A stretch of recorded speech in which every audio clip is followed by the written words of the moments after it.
مش عيب عليك تشتم ابوك؟ حد بيشتم ابوه؟ طبعا انت استغربت من الموضوع ده. تخيل ان انت ممكن تبقى تشتم ابوك، ودي اكبر الكبائر. النبي صلى الله عليه وسلم قال لاصحابه معنا يعني اكبر الكبائر ان يسب الرجل اباه. فهم استغربوا قوي، يعني هيسب الرجل اباه؟ في واحد مع قال يعني هيشتم ابوه وامه؟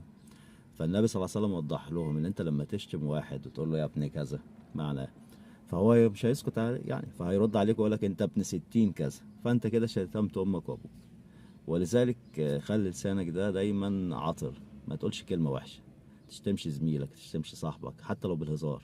الهزار يبقى حاجة كويسة، مش ابتسم واضحك وهزر، لكن ما تشتمش حد، ما تسبش حد، لانك استحالة هتشتمه بامه وابوه هو يقول لك اضحك لك يعني، لا هيرد لك الشتيمة انت ابن 60 في 70 يعني. فانت كده هزقت الناس المحترمين اللي في البيت.